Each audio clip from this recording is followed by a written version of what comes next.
「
Hi, I'm Tara Velker, co-director of the Game Accessibility Conference, and I'm incredibly excited to welcome you here today for another edition of the GAconf Awards.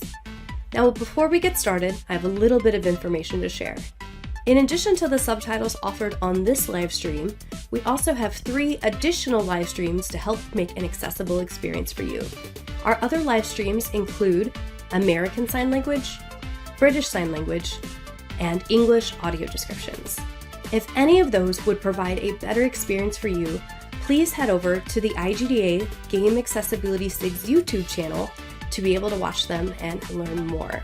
You can find that on YouTube by searching IGDA space GASIG. And of course, I'm not going to be your host for today. That job goes to someone else much more amazing, much more talented, and so much better in front of the camera. The one, the only, the amazing, and my personal friend, Steve Saylor.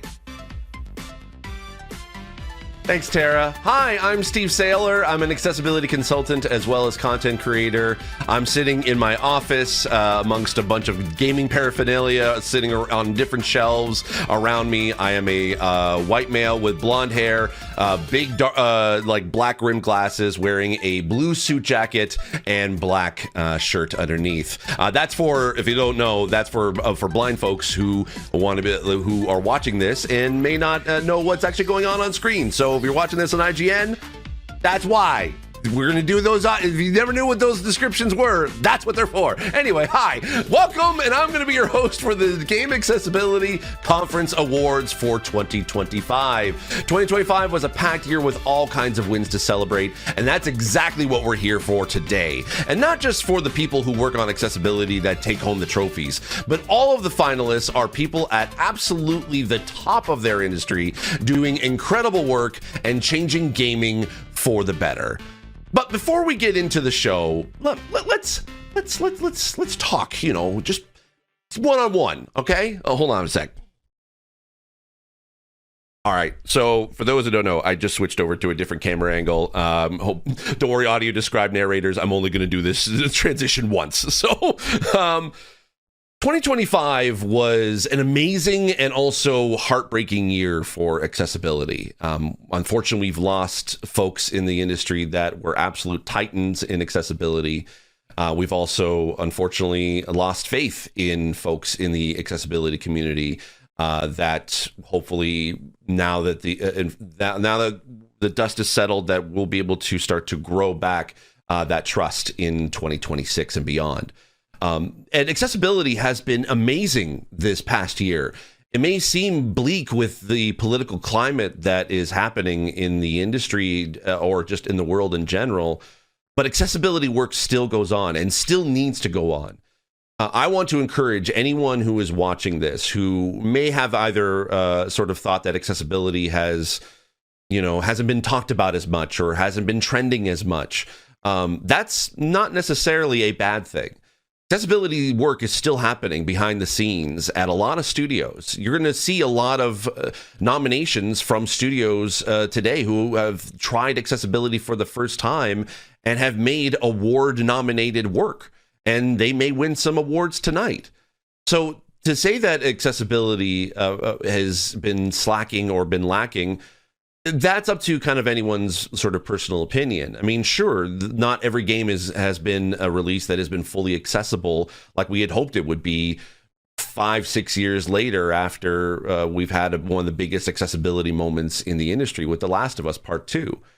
But the work is still happening, and I want to encourage you to still keep fighting the good fight, as it were. I personally have not had a great year. Just to kind of talk about, be a little bit candid with you. I've experienced loss, not just within folks who I cared about deeply in this industry, but also personally. I've also had moments where it felt like that the industry kind of abandoned some of us who are consultants. And I want to assure you that things are not as bleak as we may see on social media. Accessibility, again, is still happening. It's still happening in many amazing ways at video game studios. And if you're watching this and you're at least remotely interested in accessibility, or you are watching this even on IGN and you have no idea what these games that we're going to be talking about today, why they deserve to be winning these awards for accessibility, I encourage you to at least check them out and just be able to even go into the accessibility menu sometime, just to see what's available and what's there. And if you notice that there's a game that doesn't seem to have a lot of accessibility or even accessibility menu, it's okay to talk about it on social media. Even if you don't have a disability, it still counts. Like, that feedback still matters. And that's about being, a good ally for us disabled folks. So if you are out there and you may not think either, A, I don't have a disability that qualifies, or I just don't know enough about accessibility, follow folks that are in this industry. Follow game designers, developers, consultants, content creators, and just everything in between, because we're talking about it. And if you don't know what to talk about, feel free to repost the post from us, because that helps spread our message far and wide. And the more people that can do that, our voices won't be silenced by potential fear of negativity or just negative sentiment, especially with, again, as the world is currently right now. We need you more than ever. And so for those of you who are who are helping and trying to be able to be a good ally for us, or just folks who are still pushing for accessibility internally, if you're the only champion within a game development team that is trying to push for accessibility, I hope this encourages you. Keep going, keep fighting, keep pushing for more accessibility, because your work matters and it helps, and it is so immensely appreciated for those of us who are disabled, because accessibility is human. Accessibility is, and regardless of what you may think about even AI, accessibility is human. And AI may try to be able to add solutions for accessibility. They're just trying to be able to solve accessibility via a technical challenge, whereas accessibility is human, and we need humans to be able to keep making games accessible. And I know it's bleak right now, where a lot of studios are pushing towards AI and laying off people who were previously well employed and had a security as far as their job was concerned, and unfortunately are facing hard times right now. We see you. We want to help you as much as we can, but don't worry. I forgive me for being an optimist, but I think what we're doing is still worth fighting for. So, pardon the little rant or even the little side tangent here and there, but this is just a little personal. It's not scripted, as you can tell, and I just wanted to encourage you. Accessibility is worth fighting for. All right, let's jump back into the awards. All right. Okay. All right. Let's keep going. We're celebrating 2025 with accessibility with 20 categories for you today, nominated and voted on by a combination of an expert panel of 25 judges and a public vote from the community. They cover a wide range of topics reflecting on how diverse the contributions are, from best indie to best academic research and everything in between. If you want to know more about the nominees and why they made it to the finals, head to GAconf.com. That's GAconf.com and hit the awards section. Every finalist has a description and also has a link out to more info about their work. And you'll also find information about how the awards work too, including the voting process and who the judges are. All right, let's get into it. On with the show!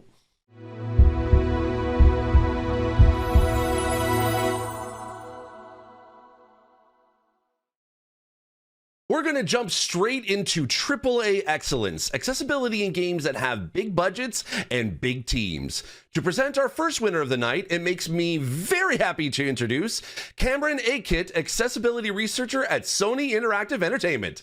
Take it away, Cameron. Thanks, Steve, and hello, everyone. Accessibility in the AAA space takes a lot to bring about. coordination and collaboration across teams that have hundreds or thousands of people spread across different locations, with all kinds of complexities in tech, process, workflow, systems, and so on. It really does take a village. And the impact from it is huge. So it's always fantastic to see AAAs managing to do great things for accessibility. And our finalists are all wonderful examples. And they are Indiana Jones and the Great Circle, Assassin's Creed Shadows, Doom: The Dark Ages, FC 26, and F1 25. And the winner of the 2025 GAconf Award for AAA Excellence goes to FC 26. FC 26 has turned accessibility in PvP games on its head by allowing all new customizable gameplay high contrast modes to be used in any game mode. But that's just the start.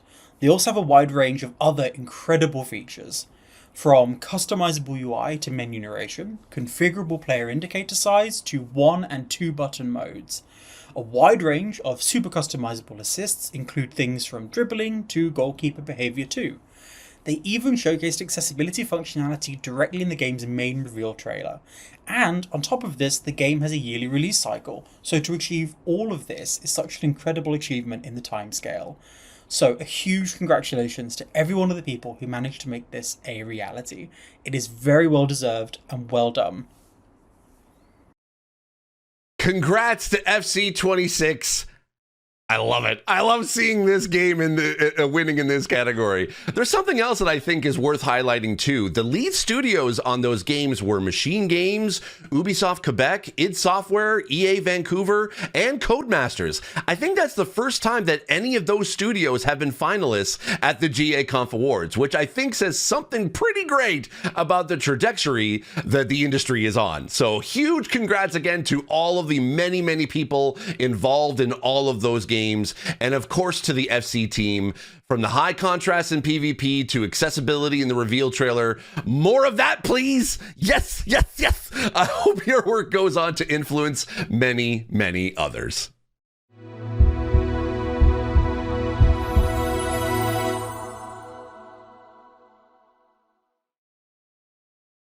Ooh, look at that. A brand new category.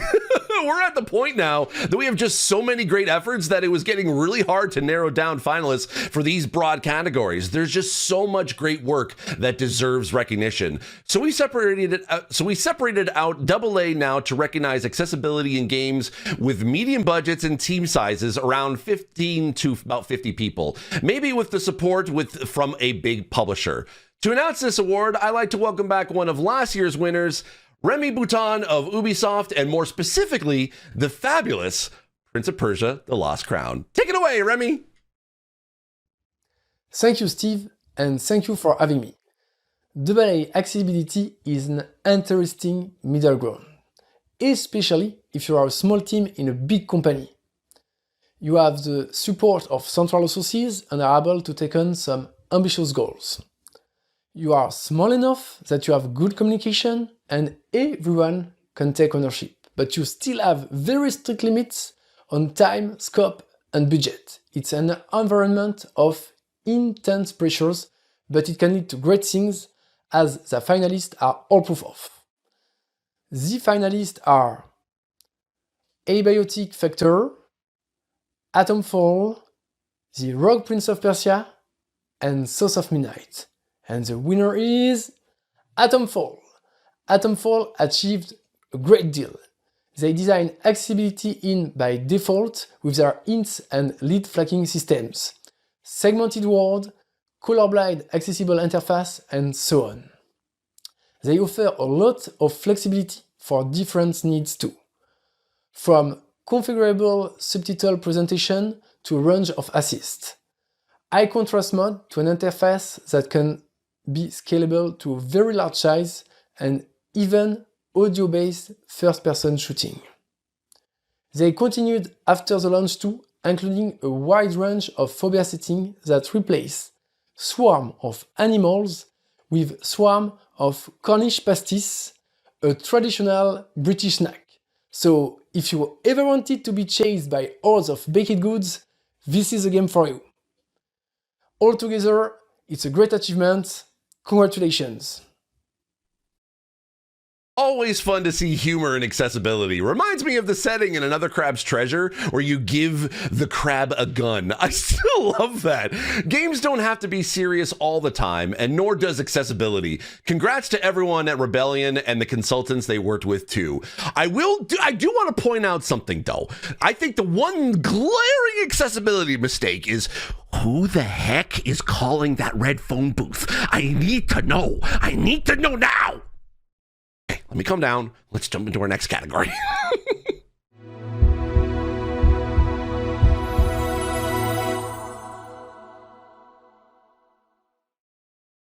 Next up, we're heading over to indies. People often assume that accessibility is tied directly to how much time and money you have, but that isn't the case at all.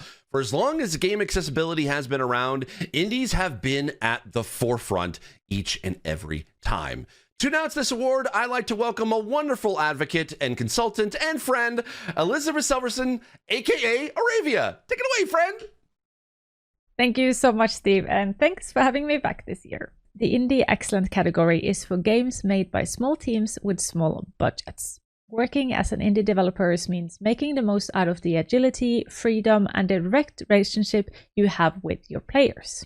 This year's finalists are great examples on how to use those to deliver a great experience to as many players as possible. And they are The Art of Fauna, Trash Goblin, Squeak Cross, Peak, and An Unplayable Game. And the winner is The Art of Fauna. Huge congratulations to Clemens Strasser. His games over the past 10 years has always had a strong focus on accessibility. In fact, when coming up with the concept, his first two questions are, is it fun and can it be made accessible? And he scraps any idea where he can't answer yes to both. The Art of Fauna continues this. It's a virtual puzzle game that is fully blind accessible.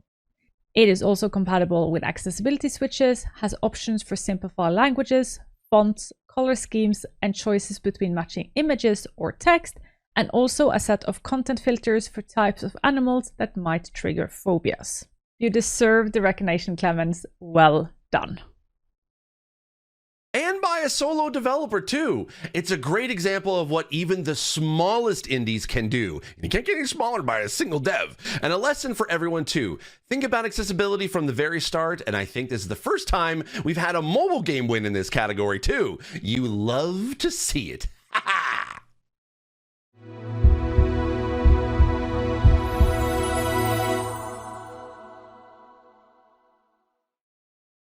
For the next few categories, we're zooming in on specific audiences. Our first one is Best Deaf and Hard of Hearing Accessibility.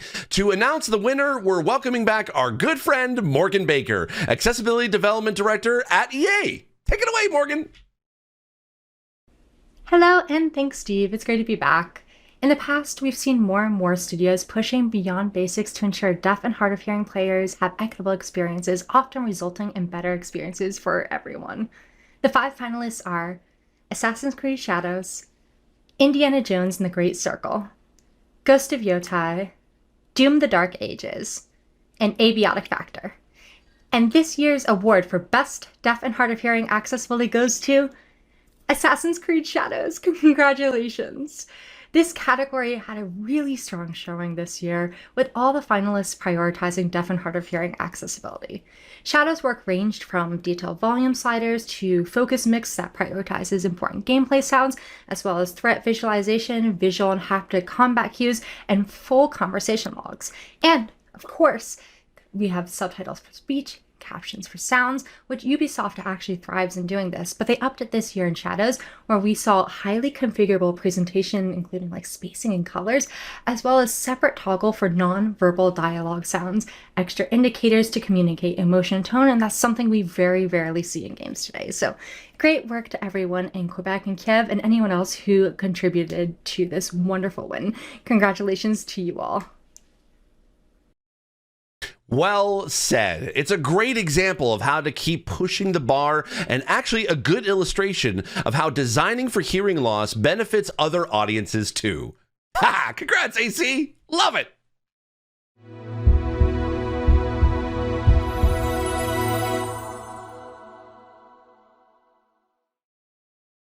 Our next category is Best Physical and Mobility. To announce the winner, we have the one and only Alex Carey, consultant, designer, and founder of Playability. Thanks, Steve. Games can present a lot of barriers around controls and motor demands in general, making assumptions about our bodies that don't always match reality. This category celebrates developers working to avoid that. The 5 finalists for 2025 are Assassin's Creed Shadows, Prince of Persia: The Lost Crown Mobile, Doom: The Dark Ages, Trash Goblin, and Battlefield 6. And the winner for Best Physical and Mobility Accessibility is Doom: The Dark Ages. Doom's fine-grained game speed setting is a literal game changer and something very rarely seen in FPS games. There's a whole host of other great things for motor accessibility here as well, from detailed remapping to auto weapon switching, shield auto-seeking, empowered attacks, auto-sprint, all kinds of wonderful configuration goodies for things like projectile speed and parry windows. It's a very powerful suite of features, following their mantra of a doom for all slayers. It enables access for people across a wide range of capabilities. Congratulations, fabulous work, and what a high watermark for the genre. A doom for all slayers. You love to see it. Full disclosure here, I did work with the Doom team on this one, so I know a lot of the people involved personally and just how much went into this. Congrats to you all. You definitely have earned it.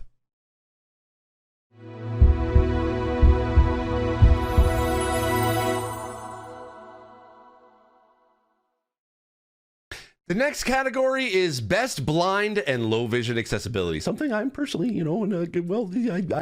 I really do appreciate. Back once again to tell us about the finalists is our good friend, Ross Miner. Take it away, Ross. Thanks, Steve, and hi, everyone. Again, our finalists cover a wide range of accessibility for all degrees and types of sight loss, the full spectrum from the smallest indie studios to the largest AAA. And those finalists are Indiana Jones and the Great Circle, F125, FC26, Atomfall, and the Hades 2 Blind Accessibility mod. And the winner for Best Blind and Low Vision Accessibility is the Hades 2 Blind Accessibility mod.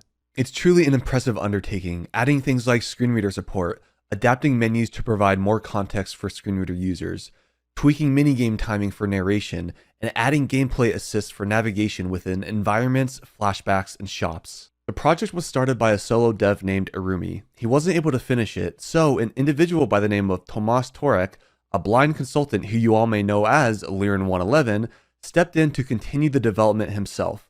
It's a great example of how one person can make a huge difference in their community. It's an ongoing project, but it's already made a huge impact in the lives of those who are now able to play this beloved game where they couldn't before, including myself. I literally play this game all the time when I'm flying. Many congratulations, it's truly a great piece of work.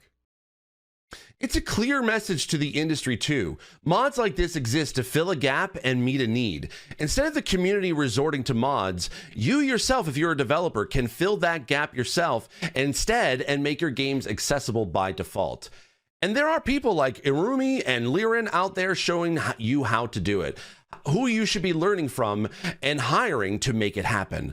There's a ton to learn from and be inspired by across all the finalists. Ross wasn't kidding about the diversity of efforts there. From high contrast modes and text scaling to audio-based racing and FPS shooting for totally blind players. Again, if you're curious about what all the finalists did, check out the awards page at GAconf. That's GAconf.com. Hit it up. We want to see you amongst the finalists next year.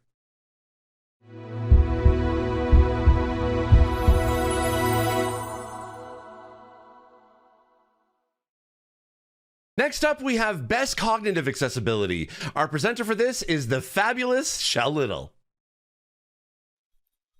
Hello, everyone. Cognitive accessibility is a really broad field, from neurodivergency to cognitive and learning disabilities. This field covers everything from working memory to cognitive load, overwhelm, and distraction. Because of its scope, it can sometimes feel intimidating, but at the end of the day, cognitive accessibility is just good design that benefits all players, as we can see with our finalists, which are Squeakross, Atomfall, Assassin's Creed Shadows, The Rogue Prince of Persia, and Doom: The Dark Ages. And the winner for 2025 is Squeakross. Squeakross is a nonogram game like Picross. Nanograms are numerical logic puzzles, which present all kinds of cognitive barriers, from math to memory to complex logic problem solving. Traditionally, not a very accessible type of game at all, but Alblum turned that on its head by questioning all of the usual genre conventions, adding things like the ability to show all logical possibilities for a line, next step indications, immediately flagging mistakes, auto counting while dragging, no timers or mistake penalties, and a whole lot more. Some are by design, like each action having a unique visual and sound, and row and column highlighting, but others are setting based. With this game, options are all turned on by default, so the highest level of accessibility is the baseline experience. Players can then layer on complexity and extra ways to challenge themselves by turning aids off. It's a game that's solely about numbers and mathematical logic, but they had players with dyscalculia tell them how accessible it was for them. And as always, with cognitive accessibility, all that they've done is great quality of life for all players too. It's truly a great achievement. Congratulations on the deserved win. Those congrats cover the accessibility consultants they worked with for too. So great work by absolutely everyone. They also did a really nice talk about their work at the most recent GAconf conference a few months back. There's a link to that from the awards page on the GAconf website.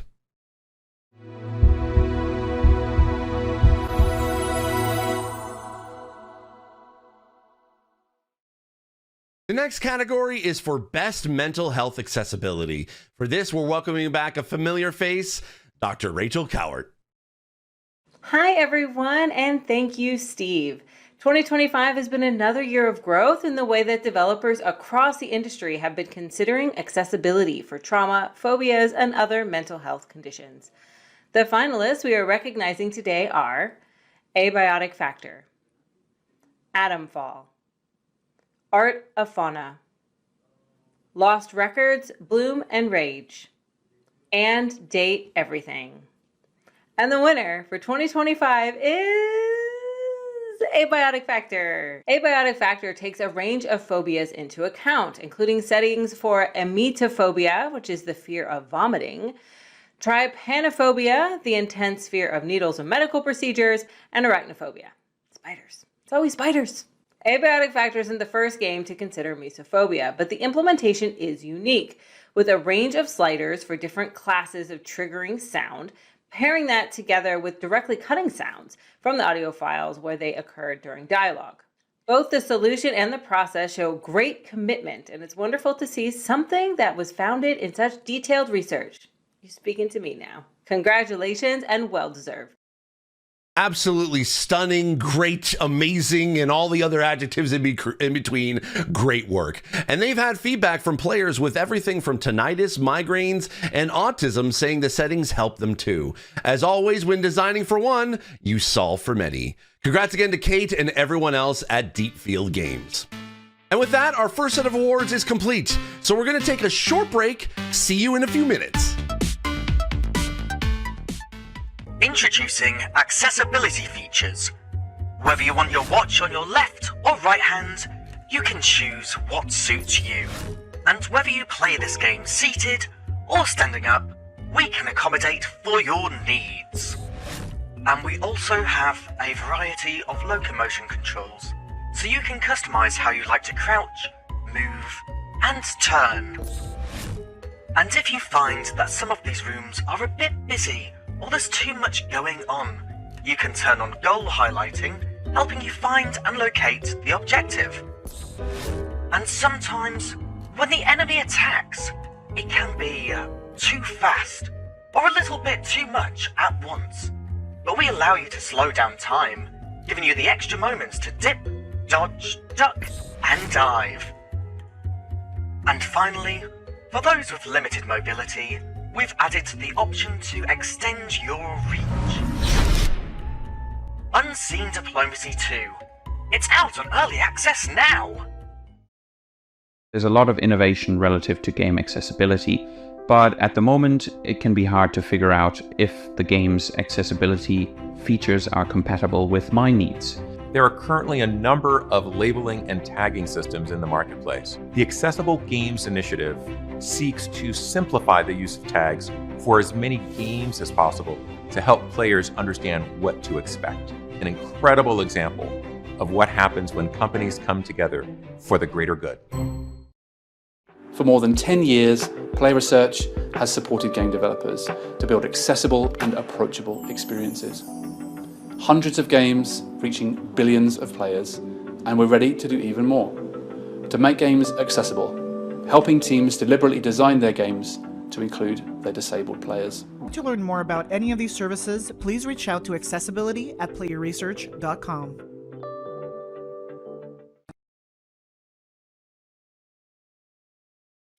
If you were to make a blind accessible game in a month, what would it be like? They can be about exploring. They can be cozy. Hi, I'm Zoe, your coworker. Welcome to your first day at the cafe. Your job. Strategic. B2 flanked. They can be dramatic. I must have been a fish in one of my previous lives. Or adventurous. Canal! Now my blade will blur in the wind. Levunado! Or anything you want them to be. Join our 5th annual Game Jam starting February 2026 and help make gaming a more accessible space for everyone.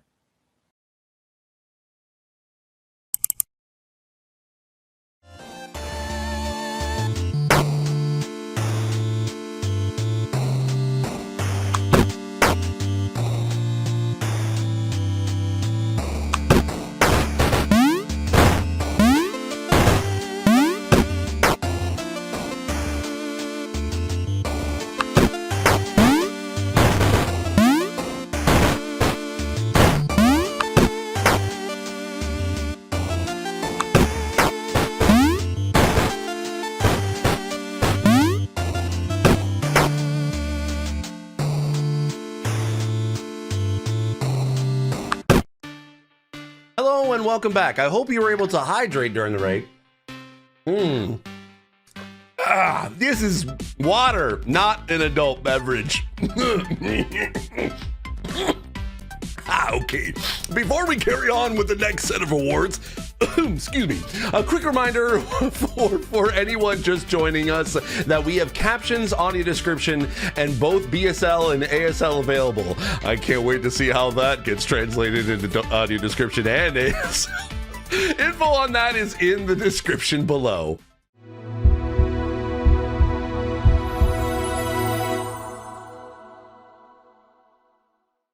For the next block of awards, we're recognizing some of the things that are adjacent to and complementary to the design considerations in games that we've been talking about so far. The first is best representation. For this, we're welcoming back again our good friend, Jay Justice. Hi, Jay. Thanks, Steve. Nice to be here again. This year's finalists cover a wide range of representation, from renderings of assistive tech through to lived experience of adjusting to limb loss and in-game characters being modeled on and acted by disabled people. Those finalists are Axel in Stumble Guys, Hazard in Overwatch, Angelina Bruno in Just Dance 2026, Jan Miner in The Alters, and Daniel in Wildwood Down. This year's winner of Best Representation is Angelina Bruno in Just Dance 2026. Angelina is a professional dancer with limb loss who is represented as a coach in Just Dance 2026. Her work for the game was accompanied by a great behind-the-scenes video, which is powerful representation in itself. As Angelina herself said, the message was really about identification, so someone who looks like me could say, it's not impossible for me to dance. Role models and representation in media is vitally important, and this is a great example. Congratulations to Angelina and the team at Ubisoft Paris.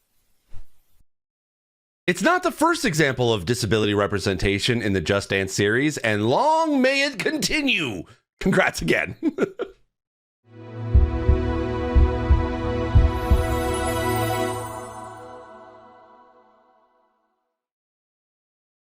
Our next category is Best Accessibility Journalism. To present this, we have the wonderful Kennedy Griggs, also known as Dynamic Reactions. Hello, and thank you, Steve. Whether it's signal boosting lived experiences and elevating marginalized voices, giving insight into development, sharing good practices, or exploring disability culture, journalism plays a vital role in the field of accessibility, and it's improving year after year. Our finalists for Best Journalism 2025 are How a Small Team is Helping to Move Accessibility Forward, One Thumbstick at a Time, by Vivek Gohil. Former employees, community members, allege Able Gamers founder fostered abuse behind closed doors, by Grant Stoner. Democratizing Horror, How Megacat Studios Brought Accessibility to Five Nights at Freddy's, by Madison Petrick. Diablo 4, Second Anniversary Interview with Drew McRoy, by Antonio Martinez. And Don't Call Your Video Game Accessible for Everyone, by Laura Kate Dale. And this year's winner is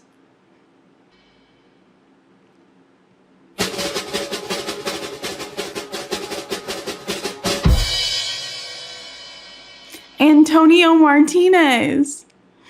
Congratulations. This was a wonderful interview with Drew McCoy, offering a deep look behind the curtain at accessibility in Diablo 4 at launch and over the 2 subsequent years and on into the future. It combines a personable conversational style with a thorough attention to detail and extensive knowledge of the subject matter that is a hallmark of Antonio's work.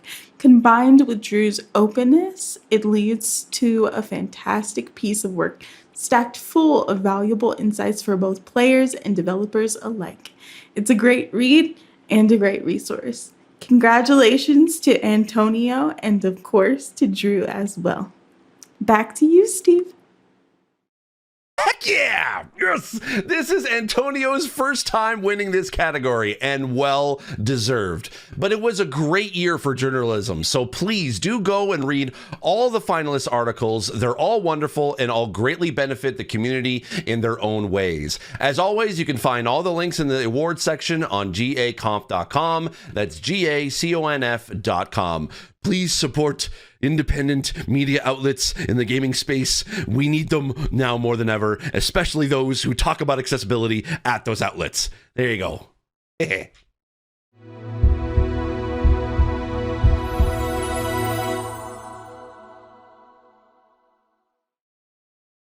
Our next category celebrates academic research that furthers the field of game accessibility.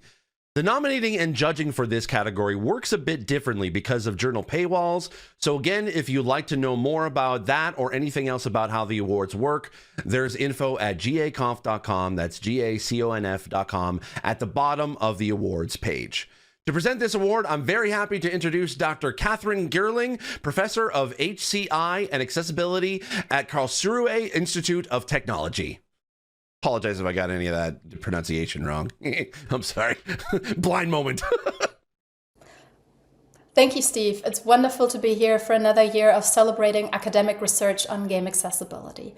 And this year's finalists are all great contributions to the ever-growing body of knowledge, and the papers are: how users who are blind or low vision play mobile games, perceptions, challenges, and strategies. Punch Pulse, a physically demanding virtual reality boxing game designed with, for, and by blind and low vision players.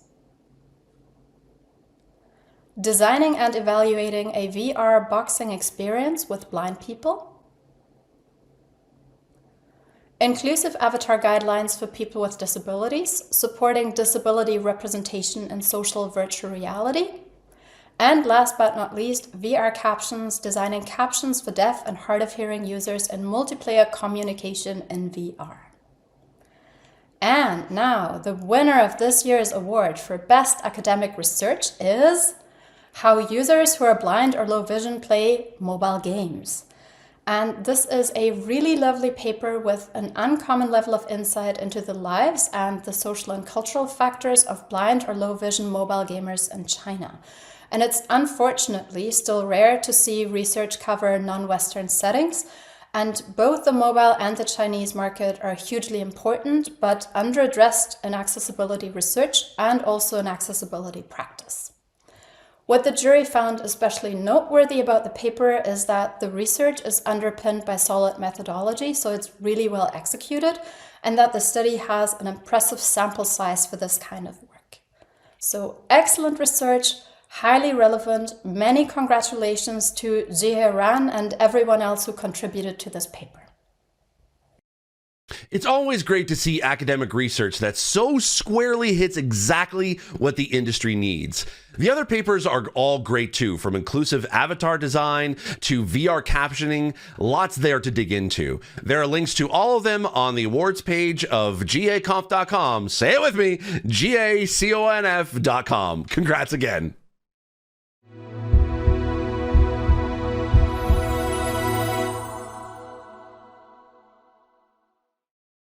The next category is for assistive tech accessibility that comes from hardware or software outside the games themselves.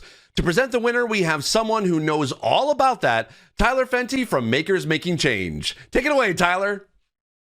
Thanks, Steve. Through our work, we see a lot of people's innovative and creative problem solving, and the tremendous impact it can make to a player's experiences and lives.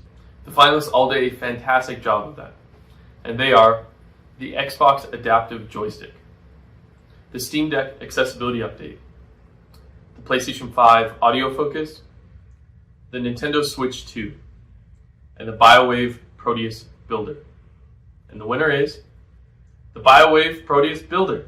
It's an elegant and economic addition to the range. The way that it combines with the ergonomic shell to form a desktop device in the vein of the Razer Tartarus is really inspired. And with both left-hand and universal variants, something that's seen far too rarely. Great work from the BioWave team. Congratulations. Heck yeah! 2 years in a row for BioWave. Can they make it a three-peat next year? Only one way to find out. Make sure to tune in next year for GAconf Awards 2026.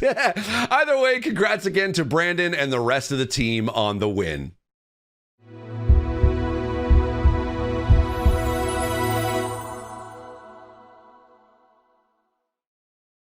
Our next category is for Best Resource, covering both resources for players and for developers. To present this category, we have Emilian Chason of Player Research. Hi, Ame!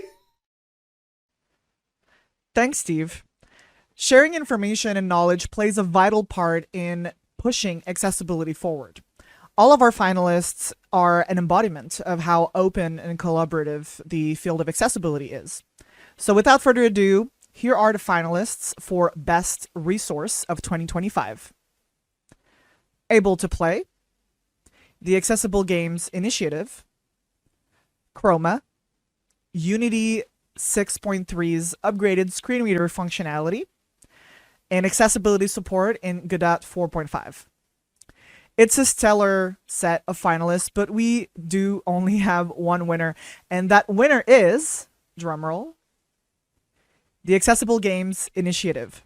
Congratulations. AGI is a piece of work established to have common language and criteria around accessibility features, which can then be used to standardize tagging systems in storefronts and games officials' websites.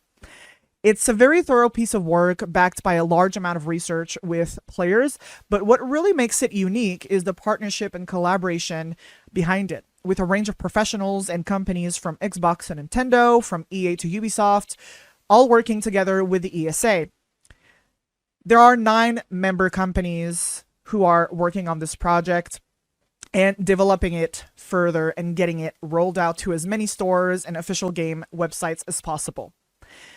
Inability to make informed purchases has always been a persistent barrier for many players, so it's really incredible to see key industry members all working together to make headway on it. So congratulations again, and thank you to all of the hundreds of people who have made it a reality. Back to you, Steve. Y'all, I gotta tell you something. It's hard enough coordinating a project within a single company, let alone between multiple big corporations. It's an incredible achievement, and that's underestimating the incredible achievement it actually was. We've never seen a partnership like this. I hope it continues and grows and leads to other great things in the future.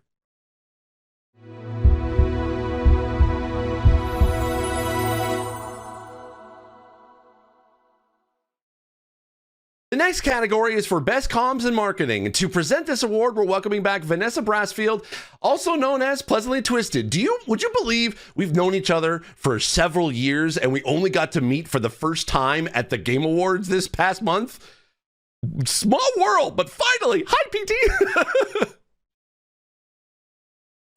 Thank you so much, Steve. This category is about the efforts to share and promote accessibility work, but ensuring that we're doing so in an accessible way. From events to trailers to info pages and showcases, these are all vital ways of both communicating with and building relationships within the community. Our finalists for 2025 are the Atomfall Accessibility Overview Trailer, the FC26 Accessibility and Reveal Trailer, the Accessible Games Initiative GDC Reveal, the Switch 2 Accessibility Information Page, and finally, the Kirby Air Riders Nintendo Direct stream. And your winner for 2025 Best Marketing and Communications is the Atomfall Accessibility Overview Trailer. It's increasingly common and absolutely vital for developers to share information about accessibility before launch, so players can make informed purchase decisions, get those pre-orders in, and actually feel able to get on board the hype train knowing that they will be able to play. The Atomfall team really took this to the next level. As well as their detailed information pages, they also produced a 6-minute video featuring their accessibility lead, developers from across multiple disciplines, and one of the game's disabled consultants discussing their lived experience as well, not only providing information, but deeper insight too. Great work by everybody involved, and congratulations to the Atomfall team. Back to you, Steve. Thanks, Vanessa. There's a common theme from those past 2 winners, right? It is so important not only to let people have the info that they need, but also feel equally valued as customers too. Which I think is a great note to end part 2 on. See you after the break for the final set of winners. I'm gonna go fill up on more hydration.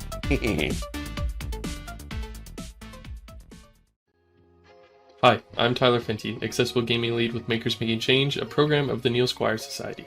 We run Canada's largest accessible gaming program, focus on removing barriers so more people can play. We do this in a few key ways. First, we share a library of open source, low-cost assistive technology. This includes gaming tools like assistive switches, switch modifiers, joysticks, and controller adaptations, as well as non-gaming devices like aids of daily living, adapted toys, and technology for digital access. All designs come with step-by-step instructions that can be built anywhere, often for a fraction of the cost of commercial options. Second is our Game Checkpoints program. We work with clinics, community hubs, schools, and game developers to help them create accessible gaming spaces that fit their community. These centers are trained, supported, and connected through a national network, allowing them to share knowledge, test new technology, and advance accessibility together. Since 2023, we've grown to 11 game checkpoints and have supported over 440 gamers. We also offer game kits for Canadian organizations, making it easy to showcase adaptive gaming at events or in community spaces. And finally, we support gamers directly, helping them build or improve on a setup that works for them. Learn more at makersmakingchange.com.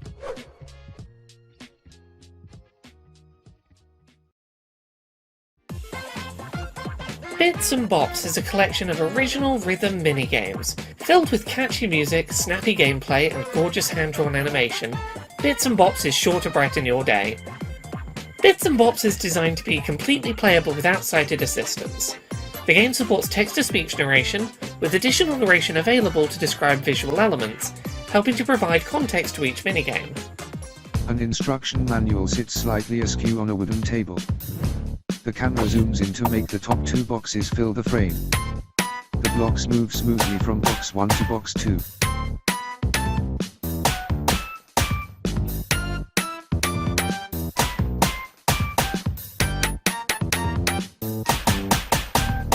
Bits and Bops features more than 20 rhythm minigames, and, with their custom game engine, you can rely on lightning-fast response times as you bop along to the beat. Bits and Bops, out now on Steam. Find accessible games that meet your needs on Able to Play. Your personal score shows how well a game supports your needs. Your score for every game is unique, just like you. We've also heard from gamers that it's tough to find creators who make accessible content. So we built the new Discover Creators area, where you can find creators with their bios, links, accessibility tags, and how their games rank with your personal score. All verified by the Able to Play team and available now for free at abletoplay.com. Everyone deserves to play the games they love on the platform they choose. Unity 6.3 brings that vision closer. Native scaler support now covers Windows and macOS, expanding what we started with mobile in Unity 6.0. With one API across 4 platforms, it is now easier than ever to support screen readers. The API works with any UI framework. It is enabled in every new project, and you'll find it in the package manager for existing projects. The next part is yours. Use Unity's accessibility APIs and design the accessible experience your game needs. For millions, games remain inaccessible. Let's change it together. Le message, c'était vraiment l'identification. Quelqu'un qui me ressemble puisse se dire « Ah ben ça m'empêche pas de danser ». Je pense qu'inclure de plus en plus dans les maps et dans les jeux vidéo, c'est juste une évidence. Pouvoir se caler à la réalité et pouvoir être en adéquation avec ce qui se passe autour de nous. Et puis ça permet aux personnes qui nous ressemblent d'avoir ces symboles et ces représentations. Donc c'est double positif pour moi. Je pense que le jeu vidéo est vraiment une grande porte ouverte à tous les âges. Et c'est ça qui est génial, c'est familial, c'est aussi beaucoup pour les enfants, donc c'est quand même la jeune génération, celle qui s'habitue, plus elle va voir, plus elle s'habitue. Et j'espère que les joueurs vont kiffer la map Kittypo. Et j'ai trop hâte de voir les réactions, de voir les commentaires. Et j'espère qu'ils y mettront beaucoup de joie. Just Dance 2026 edition, available now.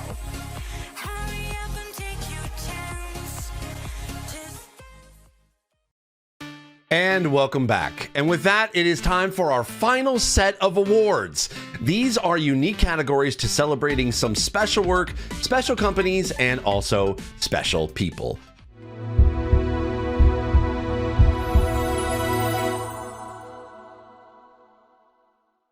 Our first is about improvement. Gaming takes steps to upgrade accessibility after launch. To best present this category, we're delighted to welcome back our friend and yours, Sightless Combat. Thank you so much for the welcome, Steve, and hello everyone! It's great to be back for another year of the GAconf Awards. As Steve said, this award is all about incremental progress, building on what existed before through patches, remasters, remakes, or mods. And the finalists for this year have all done a tremendous job of this. They are Sea of Thieves, Prince of Persia: The Lost Crown Mobile, Star Wars Outlaws, Roblox, and the Hades 2 Blind Accessibility mod. Now, without further ado, the winner for Most Improved this year is the Hades 2 Blind Accessibility mod. You've heard a bit about how this mod works already tonight, with its combination of screen reader access, optimizations, and navigational assists. However, where this project really stands out is the way it opens up a game and a genre to an audience who were previously excluded. And believe me when I say, we are all craving this kind of agency and inclusion. Even just personally, I have poured over 100 hours into Hades 2 as a direct result of this mod's existence. And I've had so much fun being able to enjoy an acclaimed game that would otherwise be off limits to me. The fact that this mod was taken through to release by someone who is totally blind is a perfect illustration, not just that blind gamers are out there and want to spend our money on your games, but we want to work with you to help you to enable that. So many congratulations to Irumi, and especially to Lirin, aka Tomas. I know how long you have been fighting for accessibility, and you absolutely deserve this recognition. Congratulations to everybody involved on this one, and it is a fantastic achievement. Well said, bud. As always, nothing about us without us, right? Congrats again on your second win of the night.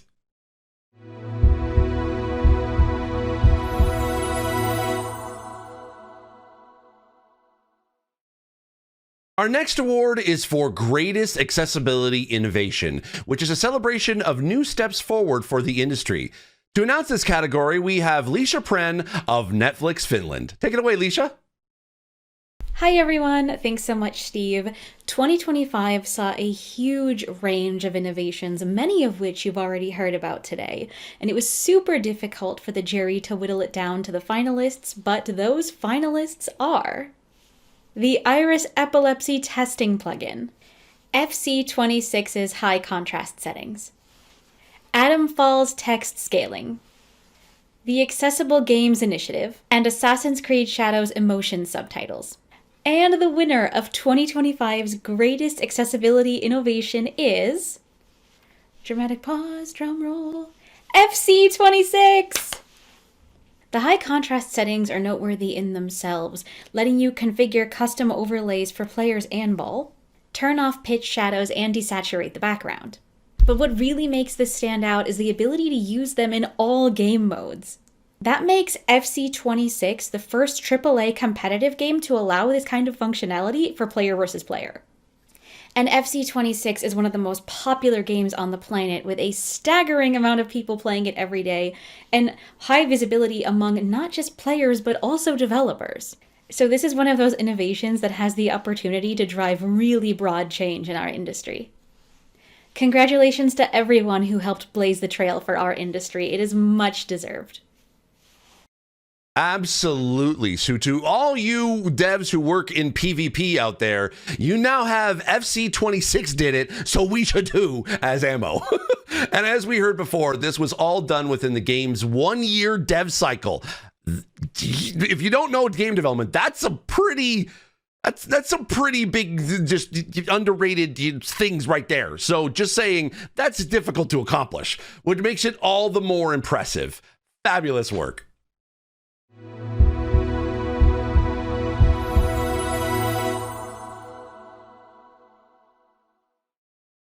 Our next categories are ones that are always closely contested. The first is Most Dedicated Publisher. To present this, we're joined by Daniela Decker, Executive Director of the Accessible Games Initiative at the Entertainment Software Association. Take it away, Daniela. Hello, and thank you, Steve. Through my work on the Accessible Games Initiative, I've had the pleasure of getting to know some of the many people spearheading accessibility at the publishing companies in our industry. Driving change across large organizations is a tremendous feat that really does take a village. The work of all of our finalists over the past year has truly been impressive and remarkable. And those 5 finalists are Electronic Arts, Ubisoft, Xbox, Bethesda, and PlayStation. And the winner is Electronic Arts. Today, it has been a spectacular year of recognition for EA. You've heard a lot about FC26 already today, and they've achieved so many great things across the rest of their portfolio too. From Split Fiction to F1 25, from College Football 26 to Battlefield 6. And it didn't stop just at games either. From their work as part of the Accessible Games Initiative to the expansion of their patent pledge, and to the release of the free Iris photosensitivity plugin for Unreal Engine. Many, many congratulations to the people across the company who put so much work into making all of these things possible. And of course, congratulations once again to Morgan Baker and her tremendous team. Luke, Roberto, and Andrew, congratulations to you all, and once again, go EA.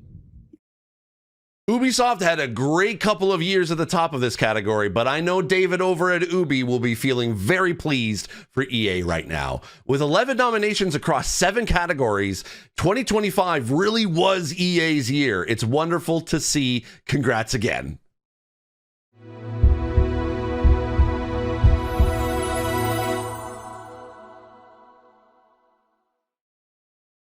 Next, we have Most Dedicated Studio. To present the winner for this category, I'm going to hand over to Lauren Radford, also known as Radders. Hi, friend.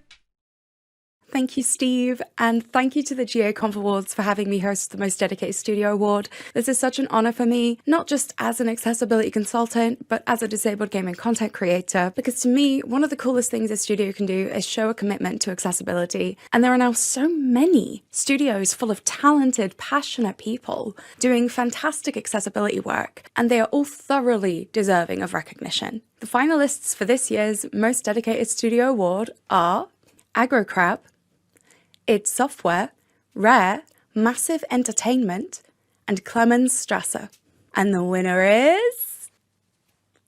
Rare! Sea of Thieves has been out for 7 years now, and they're still pushing out accessibility updates all of the time. In 2025 alone, they've added things like upgraded controller remapping, emetophobia settings for both player and pets, configurable FOV, new settings for menu navigation, single key radial menu alternative, and text overlays allowing riddle maps to be read at a much larger size.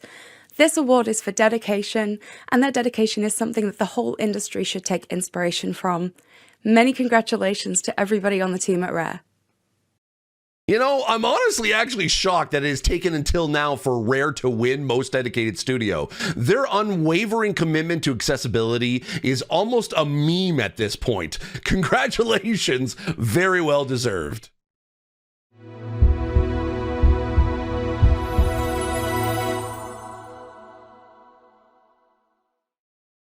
All right, y'all, hang in there. We've got 2 more awards for the show, and this one recognizes special individuals. The first is the MVP Award for Unsung Heroes. To present this, we have last year's winner, Carrie Waterton. Thanks, Steve. This award recognizes the huge amount of people passionately working behind the scenes to push the whole industry forwards. This year's MVPs are Paul Parsons of EA, Luke Henu of EA, Holly Westcott of Amazon, Elizabeth White of Bethesda, and Tula Titica McNally of Scopely. And the winner of the MVP award for Unsung Hero is Elizabeth White. Elizabeth is an absolute powerhouse, bringing accessibility best practices to ZeniMax, Bethesda, and Xbox Game Studios. Ensuring that the voices of disabled players are included in user research and directly supporting games like Indiana Jones and the Great Circle, Doom the Dark Ages, and many more. As is often the case with MVPs, she works in other areas too, including helping to write marketing and informational materials to let players make informed purchases and help everybody join in on the hype. Elizabeth, you've been a powerful force for accessibility for many years, but in 2025, we saw your work bear fruit in many impressive ways. You deserve all of the recognition for everything that you do. Huge congratulations. Hey, every company needs their own Elizabeth. And I'm not saying that just because I worked with her on Doom the Dark Ages and she's absolutely amazing at what she does and she deserves all the recognition and the awards, as she said. Anyway, every studio needs an Elizabeth. I love to see the recognition of superstars in this category. Congrats again to you, Elizabeth, and all the other finalists too.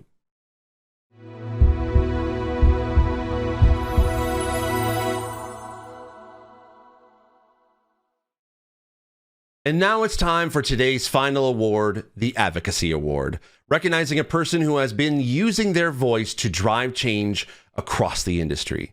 To announce our final winner, we have someone who needs no introduction, but I'll introduce him anyway, the one and only David Tisserand, Director of Accessibility at Ubisoft. Thank you, Steve. It's a pleasure to be back today, and particularly to be announcing this category. We can see from everything that we've heard today that accessibility is still spreading and advancing a great deal. And a big reason for that is advocacy. Advocacy is the reason why we even have a game accessibility field to begin with, and a big part of how and why we're still making progress. The finalists today are all wonderful advocates, passionate people who push and inspire us all across the industry to keep doing better. And those finalists are Elizabeth Sigurdsen, also known as Arivia, Laura Keddell, Jesse Anderson, aka Illegally Cited, Antonio Martinez, and Rodrigo Sanchez. So, who is the final winner of today's ceremony? It makes me very happy to announce that the 2025 Advocacy Award winner is, drumroll at home, Arivia. Congratulations, Arivia. I know it's been an amazing year for you with public speaking, running both conference and in-studio accessibility workshops, frequent content creation, including the Control Alt Access show you're running with Laura, advocating on the Norwegian Film Institute's Game Culture Group, building accessibility reference resources, consulting on games, and even presenting one of the winners today at the GAconf Awards. So Arivia is never shy about calling out things that need to be called out, but also celebrating what needs to be celebrated. And it's always done in the clever, funny, and engaging style that underpins all her content creation. Elizabeth, despite the fact that we will no longer get to see your Leonardo DiCaprio cosplay, I know there will be many people cheering for you right now. You're a wonderful and much-loved pillar of the game accessibility community, and it has been a joy to see you bouncing back so thoroughly from hard times. Congratulations, Arivia, from the bottom of my heart. You deserve this win. Back to you, Steve. Honestly, what more can I say? David nailed it. Elizabeth, you are an abso-freaking-lutely worthy winner. We all hope that 2026 treats you as well as 2025 did. And to everyone watching, the finalists are all absolutely fantastic. I use that word, abso-freaking-lutely fantastic. I'll use that word again. If you aren't already following them, then throwing a follow is an easy way to give your social media a big upgrade. Congrats again to you, Elizabeth, and to all our other winners and finalists too across all the categories. We love and appreciate all of you. That was our final category, and what a great year. So much fantastic work to be inspired by and learn from. Accessibility can be a tough gig at times, like I said at the beginning, so it's always great to be able to see a collection like this showing how much is being done across the industry and including a whole bunch of who haven't previously won too, which is a great sign of the way things are heading. I want to thank the GAconf for allowing me to be able to host this award show once again. For those who don't know me, I'm Steve Saylor. You can be able to follow me at Steve Saylor on pretty much all socials everywhere, and I would love it to be able to chat more and, you know, talk about more accessibility. And now back over to Tara for some closing words. Take it away, Tara. Thank you so much, Steve. I love having you host this event, and I think it's a fantastic way to start the year and get people more excited about game accessibility. Now, some of you are probably pumped and jazzed and ready for the next GAconf event. Well, we'll have more news coming soon, but a few things I can share. Our next one will be our UK edition this upcoming April, but we are making some changes. This one will be fully online, but that means it's completely free for you to attend. Now, if you're still going to look for an in-person fix, don't worry. We are looking to have an in-person meetup at Develop in Brighton this summer. More details to come later. Now, putting together an event like this does take a substantial amount of work, so I do want to take a moment to thank everyone involved. At top of the list, I want to thank Ian Hamilton, the co-director of the Game Accessibility Conference, who did a ton of work behind the scenes to make this happen. I want to thank all of our vendors who helped make this an accessible event by offering ASL, BSL, captions, and audio description. I want to thank all of the presenters and jurors who took time to contribute to this. And I want to thank you, the viewers, right now who are watching this, because it means so much that you're here. And I actually do want to take a moment to thank those who financially contribute and make this possible. So, for those who don't know, the Game Accessibility Conference is only able to be put on because of our sponsors. And we take the leftover money from those sponsorships to put on things like these awards. So I wanted to take a moment to thank our gold and silver sponsors from the 2025 events. So at gold, I want to thank Sony Interactive Entertainment and Xbox. And at silver, I want to thank Rockstar Games, Amazon Games, Descriptive Video Works, the Accessible Games Initiative, and Riot.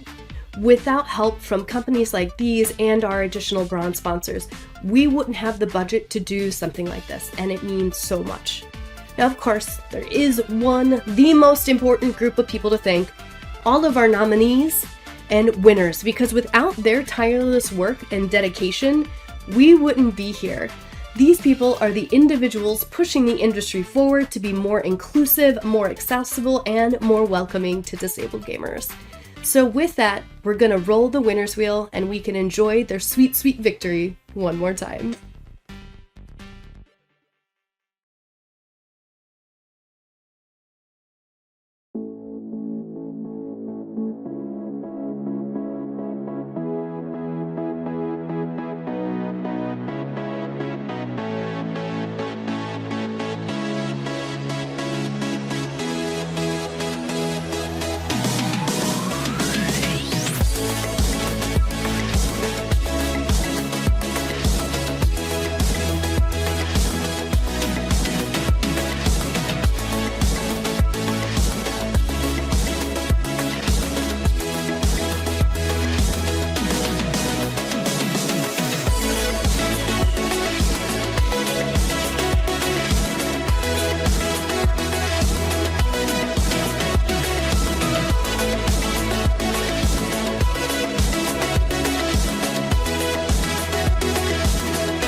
Hi, I'm Tara Velker, co-director of the game. Is most dedicated. I'm trying again.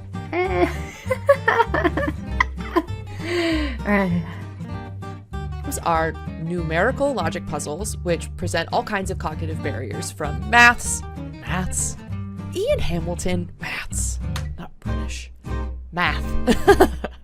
Got in Time by Vivek Gohill. Vivek Gohill. I'm gonna do another one. It's only 7:50. We're fine. Don't worry, we're looking on making beats for a points on bitch. And there are people like Emery. Damn it! Try that again.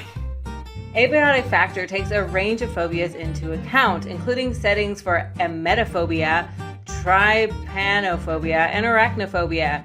I think they gave me this category thinking I'd be able to pronounce those correctly, and I'm sorry, I tried. Assassins.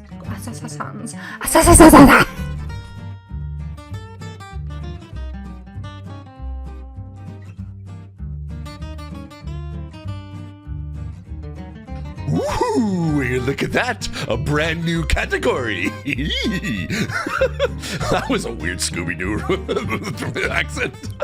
Let me try that again.